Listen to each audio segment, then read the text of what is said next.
Hi hello ವೀಕ್ಷಕರೇ, ನಮಸ್ಕಾರ friends. ಈ ಒಂದು ನನ್ನ ಯೂಟ್ಯೂಬ್ ಚಾನಲ್ಗೆ ನಿಮಗೆ ಆತ್ಮೀಯವಾದಂತೆ ಸ್ವಾಗತಗಳು ವೀಕ್ಷಕರೇ. ನಿಮ್ಮನ್ನು ಕೂಡ ತುಂಬಾ ಕಡಿಮೆ ಏಜಲ್ಲಿ ಬಿಳಿ ಕೂದಲು ಸಮಸ್ಯೆ ಕಾಡ್ತಾ ಇದೆಯಾ? ಹೌದು ವೀಕ್ಷಕರೇ, ಇವಾಗ ಈ ಒಂದು ಸಮಸ್ಯೆ ಒಂದು ಕಾಮನ್ ಆಗಿಬಿಟ್ಟಿದೆ. ಚಿಕ್ಕ ಮಕ್ಕಳಿಂದ ದೊಡ್ಡವರವರೆಗೂ ಪ್ರತಿಯೊಂದು ಜನರಲ್ಲಿ ಬಿಳಿ ಕೂದಲು ಸಮಸ್ಯೆ ಹಾಗೂ ಹೇರ್ ಫಾಲ್ ಸಮಸ್ಯೆ ಆಗ್ತಾ ಇದೆ. ಸೊ ಅದ್ರ ಸಲುವಾಗಿ ಇವತ್ತು ಒಂದು ಒಳ್ಳೆ ಪರಿಹಾರನ ತೊಗೊಂಡ್ಬಂದಿದ್ದೀನಿ. ಈ ಒಂದು ಹೋಮ್ ರೆಮಿಡಿನ ನೀವು ಟ್ರೈ ಮಾಡ್ಕೊಂಡ್ಬಿಡಿ. ಇದರಿಂದ ನಿಮ್ಮ ಕೂದಲು ಆರೈಕೆ ಕೂಡ ಚೆನ್ನಾಗಾಗುತ್ತೆ ಹಾಗೂ ಬಿಳಿ ಕೂದಲಿಂದ ಸಮಸ್ಯೆಯಿಂದ ಕೂಡ ನಿಮಗೆ ಪರಿಹಾರ ಸಿಗುತ್ತೆ. ಅದಕ್ಕೋಸ್ಕರ ನೋಡಿ, ಇಲ್ಲಿ ನಾನು ಕರಿಬೇವನ್ನು ತೊಗೊಂಡಿದ್ದೀನಿ. ಫ್ರೆಶ್ಗಿರೋಂಥ ಕರಿಬೇವನ್ನು ತೊಗೊಂಡು ಸ್ವಚ್ಛ ತೊಳ್ಕೊಂಡು ಇವಾಗ ಅದನ್ನು ಮಿಕ್ಸಿ ಬೌಲ್ಗೆ ಹಾಕ್ಕೊಂಡು ಸ್ವಲ್ಪ ದರದರಿಯಾಗಿ ಪುಡಿ ಮಾಡ್ಕೊಂಡು ಬರಬೇಕು. ಫುಲ್ ಪುಡಿ ಮಾಡ್ಕೊಂಡು ಬರೋ ಅವಶ್ಯಕತೆ ಇಲ್ಲ, ಜಸ್ಟು ದರದರಿಯಾಗಿ ಮಾಡ್ಕೊಂಡು ಬರಬೇಕು ವೀಕ್ಷಕರೇ. ಆಮೇಲೆ ಇಲ್ಲಿ ನಾನು ಬಿಸಿ ಆಗೋಕ್ಕೆ ಒಂದು ಕಬ್ಬಿಣದ ಬಾಳಿಗೆಯನ್ನು ಇಟ್ಟಿದ್ದೆ. ಅದರಲ್ಲಿ ವೀಕ್ಷಕರೇ ಇಲ್ಲಿ ನಾನು ಮೆಂತ್ಯ ಕಾಳು ಹಾಕ್ತಾಯಿದ್ದೀನಿ. ಎರಡರ ಬಗ್ಗೆ ನಿಮಗೆ ಮುಂದೆ ಹೇಳ್ಕೊಡ್ತೀನಿ. ಸೊ ಹಾಗಾಗಿ ಸ್ಕಿಪ್ ಮಾಡಿದೆ, ಪೂರ್ತಿ ವಿಡಿಯೋ ಕೊನೆವರೆಗೂ ನೋಡಿ. 2 ಸ್ಪೂನಷ್ಟು ಇಲ್ಲಿ ನಾನು ಮೆಂತ್ಯ ಕಾಳನ್ನು ತೊಗೊಂಡು ಇವಾಗ ಇದನ್ನು ಡ್ರೈ ರೋಸ್ಟ್ ಮಾಡ್ಕೊತೀನಿ. ನೋಡಿ ವೀಕ್ಷಕರೇ, ಮೆಂತ್ಯ ಕಾಳಲ್ಲಿ ಲೋಹ ಪದಾರ್ಥ ಅತಿ ಜಾಸ್ತಿ ಪ್ರಮಾಣದಲ್ಲಿ ಇರುತ್ತೆ.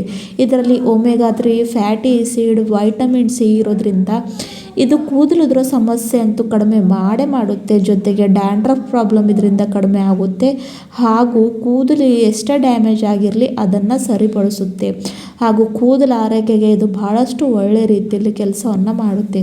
ಹಾಗಾಗಿ ಇಲ್ಲಿ ನಾನು ಮೆಂತ್ಯ ಕಾಳನ್ನು ಡ್ರೈ ರೋಸ್ಟ್ ಮಾಡ್ಕೊತಾ ಇದ್ದೀನಿ. ಲೋ ಟು ಮೀಡಿಯಮ್ ಫ್ಲೇಮ್ನಲ್ಲಿ ಇಟ್ಕೊಳ್ಬೇಕು. ಸ್ವಲ್ಪ ಕೂಡ ಅಂದರೆ ಒಮ್ಮೆ ಜಾಸ್ತಿ ಹೈ ಫ್ಲೇಮ್ ಇಟ್ಟುಬಿಟ್ರೆ ಸ್ವಲ್ಪ ಜಾಸ್ತಿ ಸೀದೋಗುತ್ತೆ ಮತ್ತು ನಮಗೆ ಬೇಕಾಗಿರುವಂಥ ರಿಸಲ್ಟ್ನ ನಾವು ಪಡ್ಕೊಳ್ಳೋದಕ್ಕೆ ಇಲ್ಲಿ ಆಗೋಲ್ಲ. ಸೊ ಸ್ವಲ್ಪ ಇವಾಗ ನೋಡಿ ಗೋಲ್ಡನ್ ಬ್ರೌನ್ ಕಲರ್ ಚೇಂಜ್ ಆಗ್ತಾ ಇದೆ, ಸ್ವಲ್ಪ ಬ್ಲ್ಯಾಕ್ ಬಣ್ಣಕ್ಕೆ ತಿರುಗ್ತಾ ಇದೆ. ಆಮೇಲೆ ವೀಕ್ಷಕರೇ, ಈ ಒಂದು ಸ್ಟೇಜ್ಗೆ ಇಲ್ಲಿ ಏನು ಮಾಡಬೇಕಂದ್ರೆ, ನಾವು ಸ್ವಲ್ಪ ದರದರಿಯಾಗಿ ಏನು ಕರಿಬೇವಿನ ಸೊಪ್ಪು ಇಟ್ಕೊಂಡಿದ್ದೀವಲ್ಲ ಆ ಒಂದು ಕರಿಬೇವನ್ನ ಇದರಲ್ಲಿ ಆ್ಯಡ್ ಮಾಡ್ಕೊಳ್ಬೇಕು. ನೋಡಿ, ನಿಮ್ಮೆಲ್ಲರಿಗೂ ಗೊತ್ತಿದೆ ಕರಿಬೇವಿನಲ್ಲಿ ಕೂಡ ವೈಟಮಿನ್ ಸಿ ಇರುತ್ತೆ ಹಾಗೂ ಇದರಲ್ಲಿ ಮಿನರಲ್ಸ್, ಫೈಬರ್ಸ್ ಆದಷ್ಟು ಜಾಸ್ತಿ ಪ್ರಮಾಣದಲ್ಲಿ ಇರುತ್ತೆ. ಪ್ರೀಮೇಚರ್ ಗ್ರೇ ಹೇರನ್ನು ತಡೆಯುವಂಥ ಶಕ್ತಿ ಬರೀ ಈ ಒಂದು ಕರಿಬೇವಿನಲ್ಲಿ ಇರುತ್ತೆ ಹಾಗೂ ಕೂದಲನ್ನ ಉದುರೋ ಸಮಸ್ಯೆಯಿಂದ ಕೂಡ ಇದು ರಕ್ಷಣೆ ಮಾಡುತ್ತೆ. ಹಾಗಾಗಿ ಎರಡೂ ಕೂಡ ಹಾಕಿರೋ ಇಂಗ್ರೀಡಿಯೆಂಟ್ ತನ್ನತ್ತಾನೆ ಬಹಳಷ್ಟು ಪವರ್ಫುಲ್ ಆಗಿದ್ದಾವೆ. ಇದರಿಂದ ನಮ್ಮ ಕೂದಲು ಆರೈಕೆ ಬಹಳಷ್ಟು ಚೆನ್ನಾಗಿ ರೀತಿಯಲ್ಲಿ ಇರುತ್ತೆ ವೀಕ್ಷಕರೇ. ಯಾವುದೇ ಒಂದು ಇಲ್ಲಿ ನಿಮಗೆ ಸೈಡ್ ಎಫೆಕ್ಟ್ ಆಗೋದಿಲ್ಲ. ಬರೀ ಈ 2 ವಸ್ತುಗಳನ್ನು ಬಳಸ್ಕೊಂಡು ಇವತ್ತು ನಿಮಗೆ ಎಷ್ಟೊಂದು ನ್ಯಾಚುರಲ್ ಅಂದರೆ ಇದನ್ನು ಹಚ್ಕೊಂಡು ನೀವು ತಲೆ ತೊಳ್ಕೊಂಡ್ರೂ ಕೂಡ ಆ ಒಂದು ಹೆರಡಾಗಿ ಹೋಗೋದಿಲ್ಲ, ಅಷ್ಟೊಂದು ಪವರ್ಫುಲ್ಲಾಗಿ ವರ್ಕ್ ಮಾಡುತ್ತೆ. ನಿಮ್ಮನ್ನು ಇಲ್ಲಿ ನಾನು ಅದರ ರಿಸಲ್ಟ್ ಕೂಡ ತೋರಿಸ್ತೀನಿ, ಯಾವ ರೀತಿಯಾಗಿ ನಾವು ಎಷ್ಟು ಸಲ ಇದನ್ನು ನೀರು ಹಾಕ್ಕೊಳಕ್ಕೋದೇ ಹೋಗೋದಿಲ್ಲ ಅಂತ. ಸೊ ನೋಡಿ, ಇವಾಗ ಇದು ಚೆನ್ನಾಗಿ ಇದು ಕೂಡ ರೋಸ್ಟ್ ಆಗ್ತಾ ಇದೆ.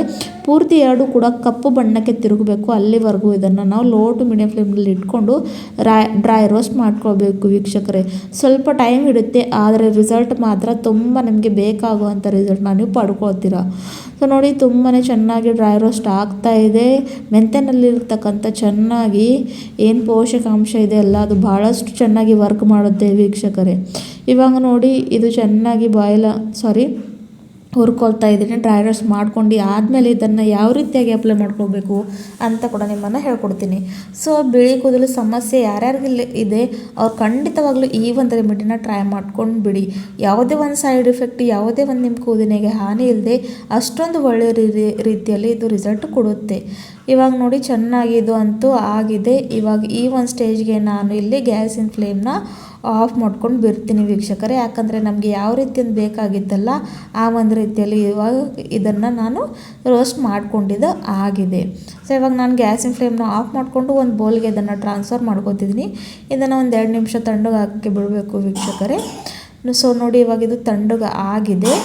ಮತ್ತು ಇದನ್ನು ಏನು ಮಾಡಬೇಕಂದ್ರೆ ಮಿಕ್ಸಿ ಬೌಲ್ಗೆ ಹಾಕ್ಕೊಳ್ಬೇಕು. ಫೈನ್ ಇರೋವಂಥ ಪುಡಿ ಮಾಡ್ಕೊಂಡು ಬರಬೇಕು ವೀಕ್ಷಕರೇ.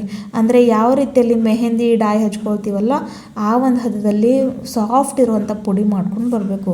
ಸೊ ನೋಡಿ ಎಷ್ಟು ಚೆನ್ನಾಗಿ ಪುಡಿ ರೆಡಿಯಾಗಿದೆ ಅಂತ. ಈ ಥರ ಪೇಪರ್ ಹಚ್ಕೊಳ್ಳೋದ್ರಿಂದ ಸ್ವಲ್ಪ ಕೂಡ ಲೀಡ್ಗೆ ಅದು ಅಂಟ್ಕೊಳ್ಳೋದಿಲ್ಲ, ಹಾಗೂ ಸ್ವಲ್ಪ ಕೂಡ ನಮಗೆ ಬೇಕಾಗಿರುವಂಥ ಈ ಒಂದು ರೆಮಿಡಿ ವೇಸ್ಟ್ ಆಗೋದಿಲ್ಲ. ಎಷ್ಟು ಚೆನ್ನಾಗಿ ರೀತಿಯಲ್ಲಿ ಕಪ್ಪು ಬಣ್ಣಕ್ಕೆ ಇರುವಂಥ ಈ ಒಂದು ಪುಡಿ ರೆಡಿಯಾಗಿದೆ ಅಂತ ನೋಡ್ಕೊಳ್ಳಿ. ಇದನ್ನು ನೀವು ಜಾಸ್ತಿ ಪ್ರಮಾಣದಲ್ಲಿ ಮಾಡಿಕೊಂಡು ಏರ್ಟೈಟ್ ಕಂಟೈನರ್ನಲ್ಲಿ ಹಾಕ್ಕೊಂಡು ಎಷ್ಟು ದಿನ, ತಿಂಗಳು 2 ತಿಂಗಳು ಕೂಡ ಇಟ್ಕೊಳ್ಬೋದು ವೀಕ್ಷಕರೇ. ಮತ್ತು ನಿಮಗೆ ಯಾವಾಗ ಬೇಕೋ ಅದನ್ನು ಸ್ವಲ್ಪ ಏನಿಲ್ಲ ಅಂದರೆ ಇವಾಗ ನೋಡಿ ಬೌಲನ್ನು ತೊಗೊಂಡಿದ್ದೀನಿ, ರೆಡಿ ಮಾಡ್ಕೊಂಡಿರೋವಂಥ ಈ ಒಂದು ಪುಡಿನ ಇಲ್ಲಿ ಹಾಕೋತಾ ಇದ್ದೀನಿ. ಸೊ ಇದನ್ನು ಹಚ್ಕೊಂಡು ವೀಕ್ಷಕರೇ ನಿಮಗೆ ತಲೆ ಸ್ನಾನ ಮಾಡೋಕ್ಕೂ ಕೂಡ ಅವಶ್ಯಕತೆ ಇಲ್ಲ ಅಂದರೆ ಹಚ್ಕೊಂಡು 1 ಗಂಟೆಗಳ ಕಾಲ ಇಟ್ಕೊಂಡು ಆಮೇಲೆ ತಲೆ ಸ್ನಾನವನ್ನು ನೀವು ಮಾಡ್ಕೊಳ್ಬಹುದು. ಯಾಕಂದರೆ ಇದನ್ನು ನೀವು ಅಪ್ಲೈ ಮಾಡಿಕೊಂಡ್ರೆ ಯಾರಿಗೂ ಗೊತ್ತು ಕೂಡ ಆಗೋದಿಲ್ಲ, ಅಷ್ಟೊಂದು ಇದು ನ್ಯಾಚುರಲಿ ವರ್ಕ್ ಮಾಡುತ್ತೆ. ಆಮೇಲೆ ವೀಕ್ಷಕರೇ ಇಲ್ಲಿ ನಾನು ಸಾಸಿವೆ ಎಣ್ಣೆ ಬಳಸ್ತಾ ಇದ್ದೀನಿ. ನೀವು ಬೇಕಾದರೆ ಕೊಬ್ಬರಿ ಎಣ್ಣೆ ಅಥವಾ ನೀವು ಯಾವೊಂದು ಎಣ್ಣೆನ ತಲೆಗೆ ಹಚ್ಕೊಳ್ಳೋಕ್ಕೆ ಯೂಸ್ ಮಾಡ್ಕೋತೀರಲ್ವ ಅದನ್ನು ಹಾಕ್ಕೊಳ್ಬೇಕು. ಈ ಒಂದು ಚಳಿಗಾಲದಲ್ಲಿ ಶೀತ ಇರೋದ್ರಿಂದ ಇದು ಉಷ್ಣತೆ ಕೊಡುತ್ತೆ ಹಾಗೂ ಕೂದಲು ಆರೈಕೆ ಇದರಿಂದ ಚೆನ್ನಾಗಿರುತ್ತೆ ಅಂತ ನಾನಿಲ್ಲಿ ಸಾಸಿವೆ ಎಣ್ಣೆನ ಹಾಕ್ಕೋತಾ ಇದ್ದೀನಿ. ಸಾಸಿವೆ ಎಣ್ಣೆನ 2 ಸ್ಪೂನಷ್ಟು ಹಾಕ್ಕೊಂಡು ಚೆನ್ನಾಗಿ ಮಿಕ್ಸ್ ಮಾಡ್ಕೊಳ್ಬೇಕು ವೀಕ್ಷಕರೇ. ಮಾಡ್ಕೊಂಡಿದ್ದು ಆದಮೇಲೆ ಇದನ್ನು ಅಪ್ಲೈ ಮಾಡ್ಕೊಳ್ಬೇಕು. ಸೊ ನಿಮಗೆ ತೊಳ್ಕೊಳ್ಬೇಕು ಅನ್ನಿಸಿದ್ರೆ ಇದನ್ನು ನೀವು ತೊಳ್ಕೊಳ್ಬೇಕು ಅಂದರೆ ತೊಳ್ಕೊಳ್ಳಿ, ಇಲ್ಲ ಅಂದರೆ ಅದೇ ರೀತಿಯಾಗಿ ಕೂಡ ಅಂದರೆ ನಿಮಗೆ ನೋಡಿ ಎಮರ್ಜೆನ್ಸಿಯಾಗಿ ಎಲ್ಲಾದರೂ ಹೋಗಬೇಕಾಗಿದೆ, ನಿಮ್ಮ ಹತ್ರ ಡೈ ಹಚ್ಕೊಂಡು ಗಂಟೆಗಳ ಕಾಲ ವೇಟ್ ಮಾಡೋಕ್ಕೆ ಟೈಮ್ ಇಲ್ಲ ಅಂದಾಗ ಜಸ್ಟ್ ಇದನ್ನು ಅಪ್ಲೈ ಮಾಡಿಕೊಂಡ್ರೆ ಸಾಕು, ಯಾರಿಗೂ ಏನು ಗೊತ್ತು ಕೂಡ ಆಗೋದಿಲ್ಲ ನಿಮಗೆ ಏನಾದರೂ ನಿಮ್ಮ ತಲೆಗೆ ಹಚ್ಚಿದಿರ ಅಂತೆ. ಅಷ್ಟೊಂದು ನ್ಯಾಚುರಲಾಗಿ ಕಾಣಿಸುತ್ತೆ. ಡೈ ಅಂತ ಇದು ಕಾಣಿಸೋದೇ ಇಲ್ಲ ವೀಕ್ಷಕರೇ. ಸೊ ನೋಡಿ ಈ ಥರ ಎಲ್ಲೆಲ್ಲಿ ನಿಮಗೆ ಬಿಳಿ ಕೂದಲು ಸಮಸ್ಯೆ ಇದೆಯಲ್ಲ ಅಲ್ಲಿ ಹಚ್ಕೊಳ್ಬೇಕು ವೀಕ್ಷಕರೇ. ಇದು ವಾಟರ್ ಪ್ರೂಫ್ ಕೂಡ ಇದೆ ವೀಕ್ಷಕರೇ, ನಾನು ನಿಮ್ಮನ್ನು ತೋರಿಸ್ತೀನಿ. ಸೊ ನೋಡಿ ಇವಾಗ ನಾನು ಒಂದು ಬೌಲ್ ತೊಗೊಂಡಿದ್ದೀನಿ, ನಾನು ನೀರು ಹಾಕಿದ್ದನ್ನು ತೊಳಿತೀನಿ ಅಂದರೂ ಕೂಡ ಇದು ಹೋಗೋದಿಲ್ಲ. ಸೊ ನೋಡಿ ಎಷ್ಟೊಂದು ಪವರ್ಫುಲ್ ಆಗಿರೋಂಥ ಈ ಒಂದು ರೆಮಿಡಿ ಇದೆ ಅಂತ ನೀವು ಅನ್ಕೋಬಹುದು. ಸೊ ಇದನ್ನು ಹಚ್ಕೊಂಡು 1 ಗಂಟೆಗಳ ಕಾಲ ಇಟ್ಕೊಂಡು ತಲೆ ಸ್ನಾನವನ್ನು ಮಾಡ್ಕೊಳ್ಳಿ, ಇಲ್ಲ ಅಂದರೆ ಹಾಗೆ ಬಿಟ್ಬಿಟ್ರು ಕೂಡ ಏನೊಂದು ಪ್ರಾಬ್ಲಮ್ ನಿಮಗೆ ಆಗೋದಿಲ್ಲ ವೀಕ್ಷಕರೇ. ಅಷ್ಟೊಂದು ಒಳ್ಳೆಯ ರೀತಿಯಲ್ಲಿ ಇದು ಕೆಲಸವನ್ನು ಮಾಡುತ್ತೆ. ಸೊ ಈ ಒಂದು ನ್ಯಾಚುರಲ್ ಆದಂಥ ರೆಮಿಡಿಯನ್ನು ನೀವು ಕೂಡ ಖಂಡಿತವಾಗ್ಲೂ ಟ್ರೈ ಮಾಡಲೇಬೇಕು. ಹಾಗೂ ಟ್ರೈ ಮಾಡಿದ ಮೇಲೆ ಇದು ಹೇಗೆ ಇತ್ತಂತ ನನ್ನ ಕಮೆಂಟ್ ಬಾಕ್ಸ್ನಲ್ಲಿ ತಿಳಿಸಿ ವೀಕ್ಷಕರೇ. ಸೊ ಮತ್ತೆ ಸಿಗೋಣ ಮತ್ತೊಂದು ವಿಡಿಯೋನಲ್ಲಿ ಮತ್ತೊಂದು ನ್ಯಾಚುರಲ್ ಆದಂಥ ರೆಮಿಡಿ ಜೊತೆ. ಅಲ್ಲಿವರೆಗೂ ಟೇಕ್ ಕೇರ್, ಬಾಯ್ ಬಾಯ್, ಧನ್ಯವಾದಗಳು.